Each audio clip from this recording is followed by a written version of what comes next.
Hey guys, ఎలా ఉన్నారు? మన కొత్త ఛానల్ క్రాంతి గోల్డెన్ ఫ్యాక్ట్స్లో ఫస్ట్ ఫ్యాక్ట్స్ వీడియో అప్లోడ్ చేశాను. ఇన్ కేస్ మీరు ఇంకా చూడకపోతే లింక్ డిస్క్రిప్షన్లో ఉంటుంది, చూడటానికి ట్రై చేయండి.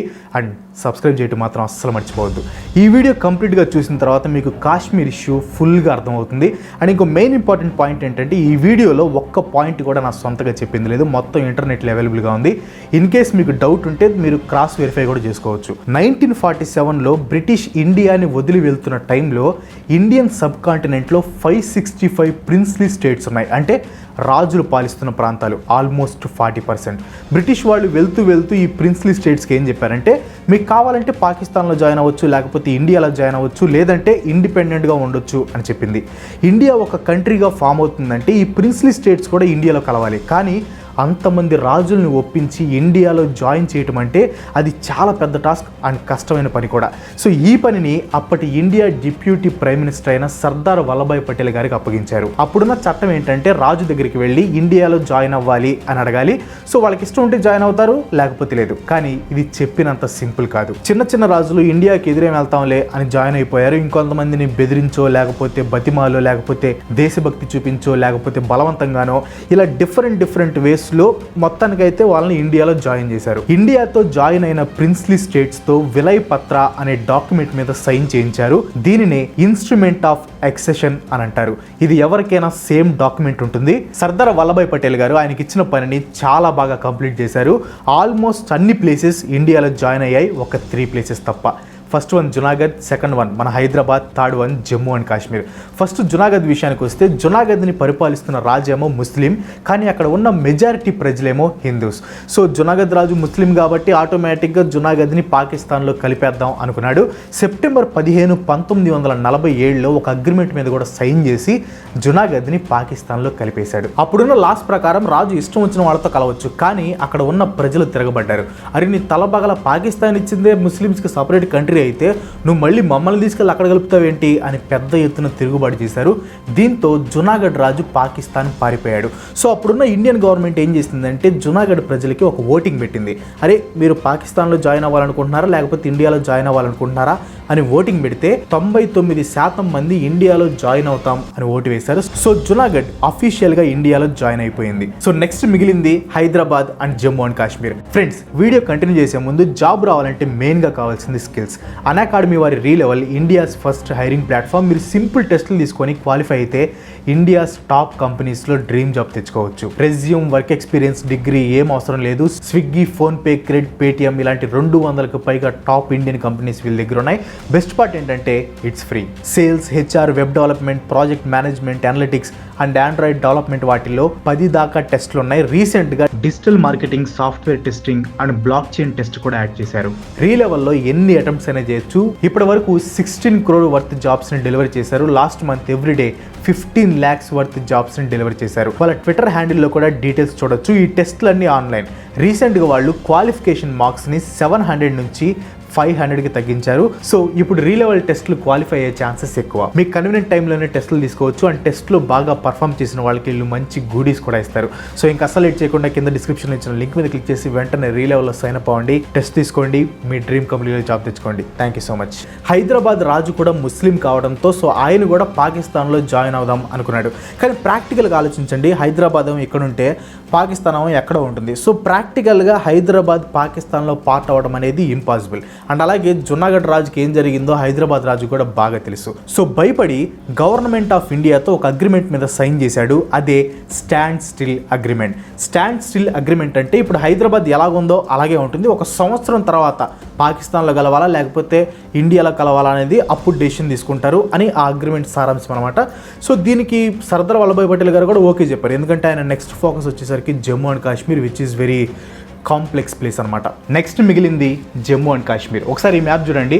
జునాగఢ్ కానీ హైదరాబాద్ కానీ పాకిస్తాన్లో జాయిన్ అవ్వటం నాట్ అట్ ఆల్ పాసిబుల్. కానీ జమ్మూ అండ్ కాశ్మీర్ పాకిస్తాన్కి, ఇండియాకి రెండింటికి యాక్సెసిబుల్గా ఉంటుంది. Main point. అండ్ ఇంకో మెయిన్ పాయింట్ ఏంటంటే, జునాగఢ్లో పబ్లిక్ ఓటింగ్ పెట్టడానికి జిన్నా ఓకే చెప్పాడు. సో ఇక్కడ కాశ్మీర్లో కూడా పబ్లిక్ ఓటింగ్ పెడితే అక్కడ మెజారిటీ ముస్లిమ్స్ ఉంటారు కాబట్టి వాళ్ళందరూ కాశ్మీర్ పాకిస్తాన్లో జాయిన్ అవ్వాలి అని ఓటింగ్ వేస్తారని జిన్నా చాలా హోప్స్తో ఉన్నాడు. బట్ జమ్మూ అండ్ కాశ్మీర్ రాజు హరిసింగ్ ఒక హిందూ, కానీ అక్కడ మెజారిటీ ప్రజలేమో ముస్లిమ్స్. హరిసింగ్కి సింహాసనం వదులుకోవటం అస్సలు ఇష్టం లేదు. హరిసింగ్ పొజిషన్ చాలా కన్ఫ్యూజన్లో ఉంది. అటు పాకిస్తాన్తో కలుద్దాం అంటేనేమో అదేమో ముస్లిం కంట్రీ, ఇటు ఇండియాతో కలుద్దాం అంటే ఇక్కడ నెహ్రూ గారేమో డెమోక్రసీ అంటున్నారు. తర్వాత ఎలక్షన్స్ పెడితే అతను రాజే ఛాన్సే లేదు. లేదు ఇండిపెండెంట్గా ఉందాం అంటే రేపు పాకిస్తాన్తో కానీ ఇండియాతో కానీ చాలా ప్రాబ్లమ్స్ వచ్చే ఛాన్స్ ఉంది. రాజా హరిసింగ్ ఏ డెసిషన్ తీసుకోవాలో అర్థం కాక అల్లాడిపోయాడు. ఇంకో పక్క పాకిస్తాన్కి కాశ్మీర్ని ఎలాగైనా చేజిక్కించుకోవాలి అనే కోరిక పెరుగుతుంది.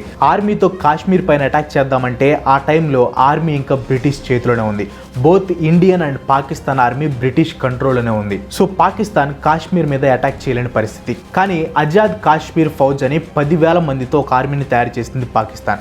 ఈ ఆజాద్ కాశ్మీర్ ఫౌజ్ యొక్క మెయిన్ మోటో ఏంటంటే కాశ్మీర్ మీద అటాక్ చేయడం. ఈ ఆజాద్ కాశ్మీర్ ఫౌజ్ ఆర్మీ గురించి రాజా హరిసింగ్కి తెలిసింది. బట్ తన ఆర్మీతో వాళ్ళని ఓడించొచ్చు అని కాన్ఫిడెంట్గా ఉన్నాడు. కానీ ఆర్మీ చీఫ్ రాజేంద్ర సింగ్ ఒక బాంబ్ పేల్చాడు. అదేంటంటే మన ఆర్మీలో చాలా మంది ముస్లిమ్స్ ఉన్నారు, సో వాళ్ళు మనకి హ్యాండ్ ఇచ్చి పాకిస్తాన్తో కలిసే అవకాశం ఉంది అని చెప్పాడు. అది కూడా నిజమే, కానీ రాజా హరిసింగ్ దగ్గర వేరే ఆప్షన్ లేదు. బట్ రాజేంద్ర సింగ్ అనుకున్నదే జరిగింది. ఆజాద్ కాశ్మీర్ ఫౌజ్ వాళ్ళు కాశ్మీర్లోకి చొరబడి జస్ట్ 7 డేస్లో 6 లక్షల మందిని చంపేశారు. ఇంత జరుగుతుంటే ఇండియా ఎందుకు సైలెంట్గా ఉంది అని మీకు డౌట్ రావచ్చు. ముందే చెప్పాను కదా, ఇండియన్ ఆర్మీ కూడా బ్రిటిష్ కంట్రోల్లోనే ఉంది.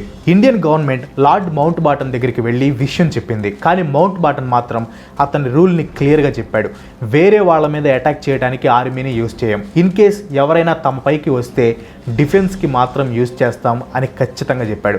కాశ్మీర్ ఇంకా ఇండియాలో భాగం కాదు కాబట్టి మేము వాళ్ళ మీద అటాక్ చేయము అని మౌంట్ బాటన్ క్లియర్ కట్గా చెప్పాడు. పాకిస్తాన్ ఆర్మీ శ్రీనగర్కి దగ్గరలో ఉండటంతో రాజా హరిసింగ్ ఇండియాని హెల్ప్ అడిగాడు. ఇండియా వివి మీనన్కి ఒక డాక్యుమెంట్ ఇచ్చి రాజా హరిసింగ్ దగ్గరికి పంపింది. హరిసింగ్ ఆ డాక్యుమెంట్ మీద సైన్ చేశాడు. కాశ్మీర్ ఇండియాలో భాగమైంది. ఈ వీడియో మొత్తంలో ఇదే మెయిన్ పాయింట్, జాగ్రత్తగా వినండి. హరిసింగ్ ఆ డాక్యుమెంట్ మీద సైన్ చేశాడు. కాశ్మీర్ ఇండియాలో భాగమైంది. బై ది వే, స్టార్టింగ్లో ప్రిన్స్లీ స్టేట్స్ అన్నిటిని ఇండియాలో జాయిన్ చేసేటప్పుడు ఒక డాక్యుమెంట్ మీద సైన్ చేశారు అని చెప్పాను కదా, విలయ్ పత్ర. ఇది కూడా సేమ్ డాక్యుమెంట్. కాశ్మీర్ అండ్ ఇండియాకి మధ్య జరిగిన అగ్రిమెంట్తో జిన్నాకి ఫుల్ కోపం వచ్చింది. ఎందుకంటే జిన్నా ఫుల్ కాన్ఫిడెన్స్తో ఉన్నాడు కాశ్మీర్ పాకిస్తాన్తో కలుస్తుంది అని. వెంటనే మౌంట్ బాటన్ని కలిసి ఈ అగ్రిమెంట్ మేము ఒప్పుకోం. ముందు జునాగఢ్కి పాకిస్తాన్కి మధ్య ఇదే అగ్రిమెంట్ జరిగింది, కానీ అప్పుడు అగ్రిమెంట్ వ్యాలిడ్ కాదని ఓటింగ్ పెట్టారు. సేమ్ కాశ్మీర్లో కూడా ఇదే జరగాలి అని గట్టిగా పట్టుబట్టాడు. దీనికి మౌంట్ బాటన్ ఏం సమాధానం ఇచ్చాడంటే, ముందక్కడ శాంతి నెలకొని తర్వాత ఓటింగ్ పెడదాం అని చెప్పాడు. ఈ టైంలో కాశ్మీర్లో బాగా గొడవలు జరుగుతున్నాయి. అదే టైంలో కన్ఫ్యూజన్ అనొచ్చు, లేకపోతే పెద్ద మిస్టేక్ అనొచ్చు. అదేంటంటే నెహ్రూ గారు స్టేజ్ మీద ఈ వార్ ఆగిపోయిన తర్వాత ఓటింగ్ పెడతాం అని చెప్పారు. సంవత్సరం పైన యుద్ధం జరుగుతున్న టైంలో ఈ కాశ్మీర్ ఇష్యూని యునైటెడ్ నేషన్స్ దృష్టికి తీసుకెళ్లారు. యునైటెడ్ నేషన్స్ దృష్టికి తీసుకువెళ్లే డెసిషన్ ఏదైతే ఉందో అది చాలా మందికి కోపం తెప్పించింది. చాలా మంది అసంతృప్తిగా కూడా ఉన్నారు. ఎందుకంటే దీనికి ఒక బలమైన రీజన్ ఉంది. అదేంటంటే 1.5 సంవత్సరం నుంచి యుద్ధం జరుగుతుంది. ఇండియన్ ఆర్మీ చాలా వరకు ఆ పాకిస్తాన్ ఆర్మీని కాశ్మీర్ నుంచి బయటికి నెట్టేస్తూ ఉంది. సో ఇంకొంచెం టైం ఓపిక పట్టుంటే ఇండియన్ ఆర్మీ కంప్లీట్గా పాకిస్తాన్ ఆర్మీ కాశ్మీర్లో లేకుండా చేసేది, ఇంకొంచెం టైం ఓపిక పట్టుంటే. సో అలాంటి టైంలో ఈ ఇష్యూని యునైటెడ్ నేషన్స్కి ఎందుకు తీసుకువెళ్ళాలి అని చాలామంది అపోజ్ చేశారు. అండ్ ఫ్రాంక్గా చెప్పాలంటే నెహ్రూ గారు కూడా ఆ డెసిషన్ తీసుకున్నందుకు చాలాసార్లు బాధపడ్డారని కొన్నిసార్లు చెప్పారు కూడా. అయితే యునైటెడ్ నేషన్స్ 3 పాయింట్స్ చెప్పింది. ఫస్ట్ వన్, ఎక్కడ ఉన్న వాళ్ళు అక్కడే ఉండి వారిని ఆపేయండి. Second one, first Pakistan forces కంప్లీట్గా కాశ్మీర్ నుంచి వెళ్ళిపోవాలి. వాళ్ళు వెళ్ళిపోయాక ఇండియన్ ఫోర్సెస్ కూడా వెనక్కి వచ్చేయాలి. థర్డ్ ఫైనల్ పాయింట్, 2 ఆర్మీస్ వెనక్కి వచ్చాక అక్కడ ఉన్న ప్రజలు డిసైడ్ చేసుకుంటారు పాకిస్తాన్లో జాయిన్ అవ్వాలా లేకపోతే ఇండియాలో జాయిన్ అవ్వాలా లేదా ఇండిపెండెంట్గా ఉండాలో వాళ్ళు డిసైడ్ చేసుకుంటారు అని చెప్పింది. గొడవ ఆపారు. ఆ ఏరియాని లైన్ ఆఫ్ కంట్రోల్గా మార్క్ చేశారు. ఈ ఏరియా అంతా పిఓకే అంటారు, Pakistan occupied Kashmir. United nations చెప్పిన సెకండ్ పాయింట్ ఏదైతే ఉందో, అంటే 2 ఆర్మీస్ వాళ్ళ ఫోర్సెస్ని వెనక్కి తీసుకోవాలనే పాయింట్, అది ఇంతవరకు జరగలేదు. ఆ లైన్ ఆఫ్ కంట్రోల్ దగ్గర ఇంకా ఇండియన్ ఆర్మీ, పాకిస్తాన్ ఆర్మీ అంతే ఉన్నారు. వాళ్ళు ఇంకా వెనక రాలేదు. ఆ రోజు నుంచి ఈ రోజు వరకు ఆ ఇష్యూ ఇంకా అంతే కొనసాగుతుంది. So guys, that's all for today. ఈ వీడియో మీకు ఇంపార్టెంట్ అనిపిస్తే ఖచ్చితంగా షేర్ చేయండి. మీరు ఇంకా మన ఛానల్కి సబ్స్క్రైబ్ కాకపోతే కింద రెడ్ కలర్లో ఉన్న సబ్స్క్రైబ్ బటన్ ప్రెస్ చేసి దాని పక్కన గంట కూడా యాక్టివేట్ చేయండి. మీరు సబ్స్క్రైబ్ చేశారంటే నాకు ఇంకా మంచి వీడియోస్ చేయడానికి ఒక మోటివేషన్లా ఉంటుంది. So please do subscribe. Already subscribe చేస్తుంటే థ్యాంక్ యూ సో మచ్. ఇంకో మంచి చుట్టూ మళ్ళీ కలుసుకుందాం. అంతవరకు సెలవు. Bye bye.